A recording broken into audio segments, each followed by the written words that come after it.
In this video, we're going to practice using the FFMP Basin trends and interpreting the all-hour graphs and look at some downstream traces and explore different ways to interact with the D2D display in FFMP. So let's go ahead and we'll clear our display if you've had it loaded, just to clear this out. Start a WFO scale, frame count doesn't matter if it's 1 or 12, because we're going to go straight to FFMP this time and load the DHR display. So when the table loads, one of the first things I like to do is right-click on top of the FFMP Basin table, select Always on Top, so that I don't have to fight my display when I'm toggling back and forth between the D2D display and the Basin table. We're going to go ahead and select, let's go ahead and select Ratio as the D2D display, and we'll go All and Only Small Stream Basins as the layer. And then we can adjust our slider bar. We'll probably go to a 3-hour accumulation. Alright, you can see FFMP is taking some time loading down here, so you'll see a lot of different messages as it's loading stuff into the first time for its display. So one of the things that we can do right off the bat with FFMP is just have a quick look at where have we exceeded flash flood guidance, and for a different duration, you can say, well, for a 1-hour duration, for a 3-hour duration, where have we exceeded flash flood guidance? And so we see these areas anywhere where it's greater than 100% is where we've exceeded flash flood guidance for a ratio product. We can sort the table by ratio here, but let's say, so we've got a 1.24 inch difference, over flash flood guidance, but what's happened to get us to this point? That's what we want to know, is what's the time trend been of the precipitation? Is it still raining there? Or what's going on at that location? So when we kind of zoom in and we see the basin that we're investigating, we can right click on the basin name here, and again we're at 3-hour duration, and it's going to launch a basin trend. So the basin trend is a convenient graph that's going to allow us to look at a whole bunch of different hours, and this is the all-hour plot to start out with. The first thing you want to get oriented with is what's the instantaneous precip rate trend been relative to now. So time t equals 0 is down here on the lower left, and it's hours before 2337, which is the time that was in our FFMP Basin table. So is it raining right now? If it's raining right now, I better have an instantaneous precip rate greater than 0 at time t equals 0.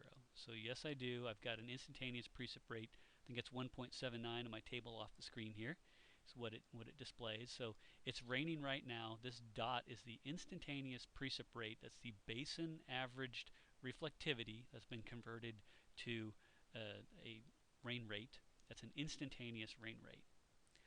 So we can look at, relative to now, each one of these dots represents a volume scan that was, in the past. There's the kind of the volume scan trace of the radar scanning over the last few hours here. So we can see in the last 15 minutes the instantaneous precip rates have been up around 3 inches per hour at each one of those observations. There's a little bit of weakness in between where the rates dropped down to almost a ½ inch per hour, but it was about an hour ago the rates were at 4 inches per hour for a good 15-20 minutes. And then once we got about an hour and a half ago, was it raining? Well, the instantaneous precip rate was just about 0. 2 hours ago, was it raining? The instantaneous precip rate is 0, so no, it wasn't. And so this kind of gives us a sense for what's been the evolution of the accumulation that's happened over the last few hours here. And what have the instantaneous precip rates been at each volume scan. So that's the first thing. The second thing is where you have to start transitioning your thinking with these graphs. They can be a little bit confusing the first time you're looking at them because it's hours before this, and now we're going to go into a QPE accumulation. So I always like to make a fundamental shift here. When I start looking at accumulation, I'm thinking accumulation and duration rather than hours relative to now in a negative sense. So for each one of these instantaneous precip rates, the You take that instantaneous precip rate, multiply it by the volume scan duration, and you're going to get a precip accumulation for that segment in between volume scans. So for each one of these above zero instantaneous precip rates, we're accumulating slightly more precip as we accumulate backwards from now. As the rates go down, the accumulation kind of flattens out, and as it spikes up again, we get really steep accumulations occurring when we have these 4-inch per hour rates. And then all of a sudden, the 1 hour accumulation, how much rain did we get?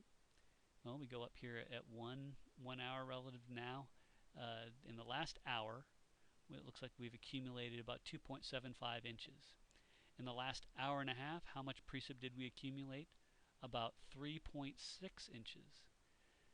Over the last 2 hours, how much precip did we accumulate? 3.6 inches.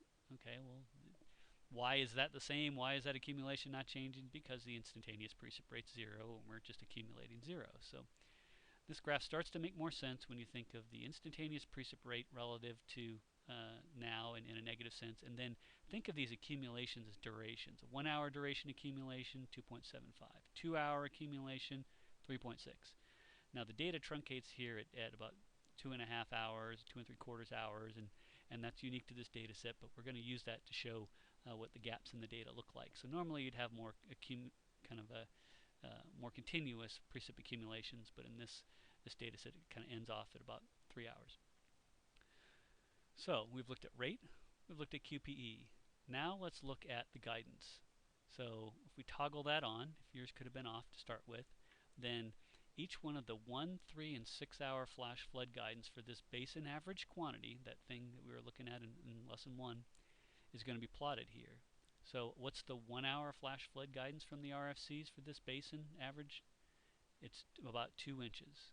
What's a 3 hour flash flood guidance is about 2.4 inches, and then a 6 hour flash flood guidance is about 3 inches. And then we kind of interpolate in between those. So if I want to see in this graph, have I exceeded flash flood guidance for a 1 hour duration? Well, RFCs say 2 inches is all it takes in an hour to be the threshold for flash flooding, and the precip accumulation is 2.75 inches, so I'm about 3/4 of an inch over flash flood guidance, and I can visualize that clearly for 1 hour. If I want to look at 2 hour flash flood guidance, compare that to an accumulation, well, I don't have the observation, but if we kind of take an average of the 1 and 3, 2 hour flash flood guidance is about 2.2 inches, and I've got 3.6 inches of accumulation, so that's like a 1.4 inches over flash flood guidance for a 2 hour duration. So you can basically see anywhere where this black line with the dots for each accumulation, for that duration, for that period, when that exceeds the flash flood guidance, when that's higher than that, then I've exceeded flash flood guidance, and the greater the difference, the higher the flash flood threat. So this is a really powerful way of looking at multiple durations, and normally you have these filled out to 6 hours and beyond. And so you're able to really synthesize a lot of different hours of data and look at, if there's a training signal where I had accumulations over 2 hours or 4 hours, when did I exceed flash flood guidance the most for what duration? You can answer that with the all-hour graph.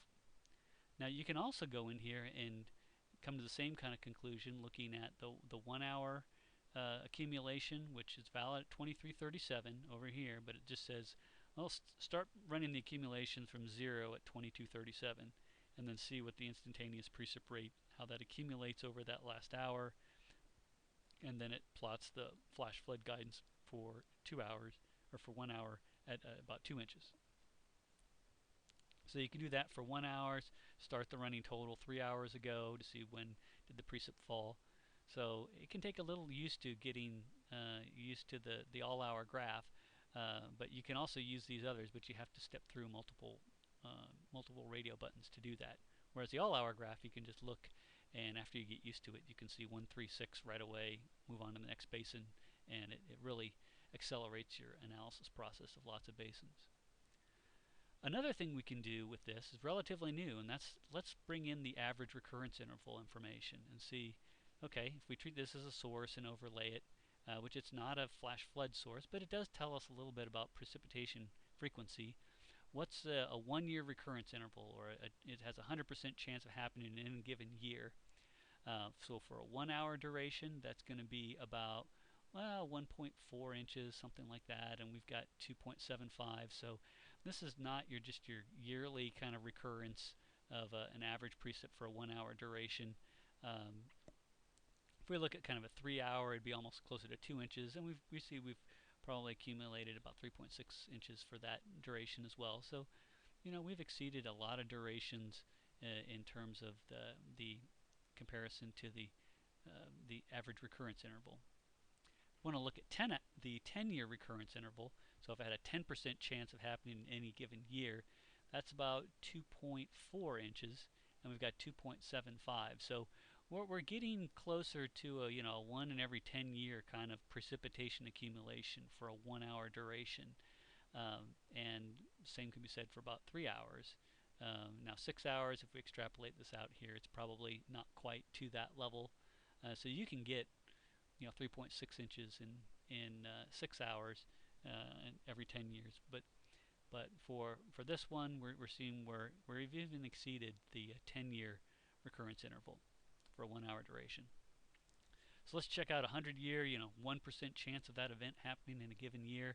That would be 4 inches in 1 hour. It would be a real rare event. So again, we can kind of start piecing together not only how much precip is accumulated according to this source, but what's the rarity of that precipitation accumulation. And this display in the all-hour graph is really a fast way to be able to just kind of step through and see, okay, yeah, what am I? I'm probably more like a 10, maybe 25 year. I've exceeded 25 in here. So it's close to a 50-year recurrence interval for something a little over an hour. So this average recurrence interval data set really does give us another bit of information from our gauge climatology to just start to get more familiar with how significant are these precipitation accumulations, to get more in tune with what's relevant for your CWA. So that was the basin trend, and it was the all-hour graph. So that we could launch that with a right click on any basin name. So we just click on any basin in here and right click on it, and we display it.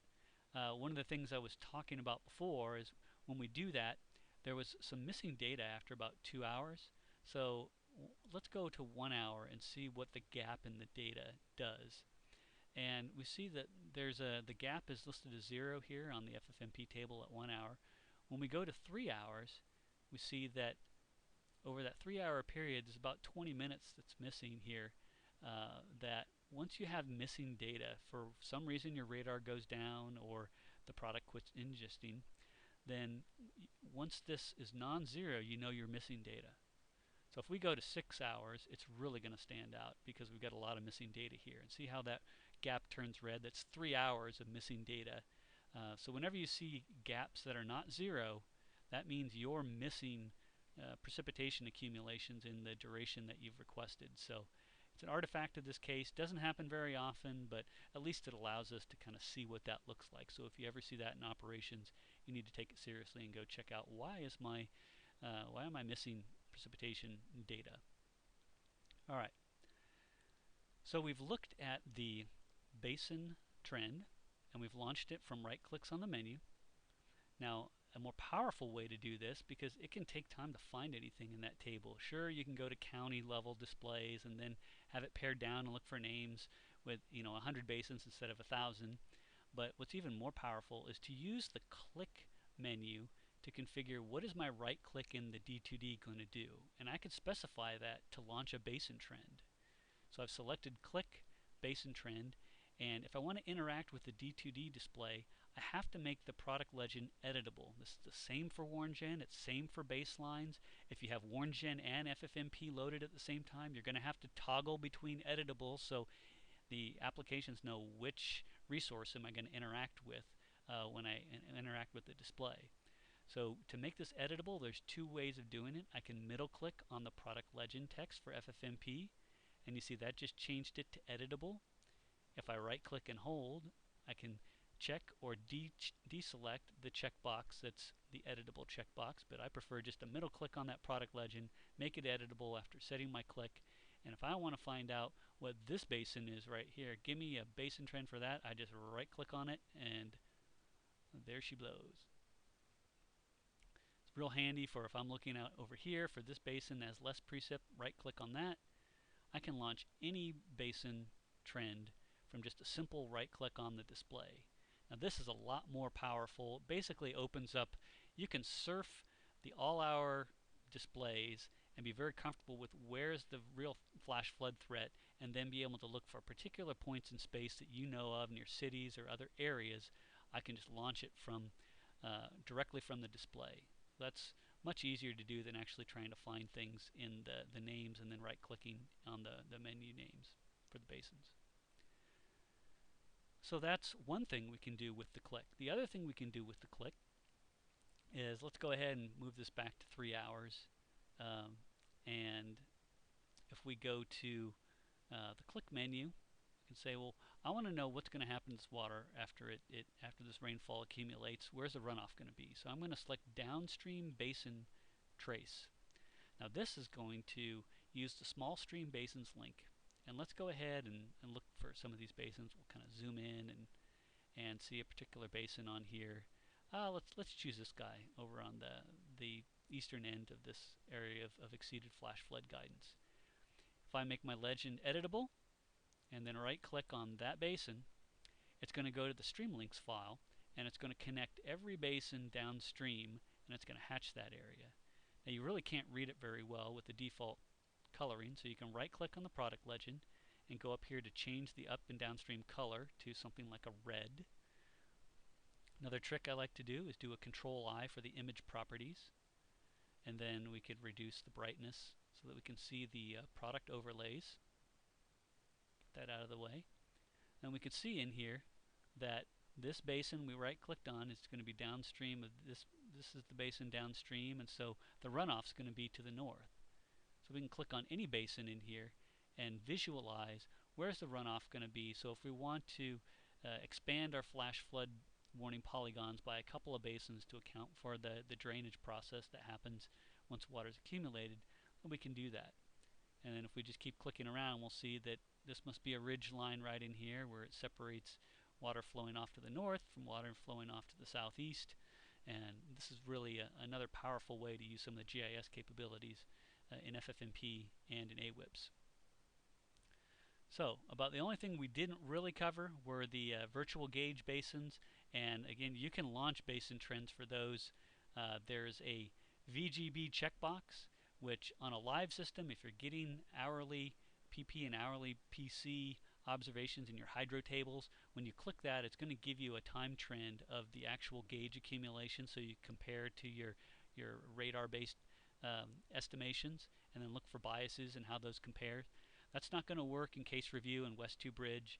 It requires more archive data sets and more capability, but at least would point it out that that's another option to use in your basin trends for any of these purple basins, which are virtual gauge basins.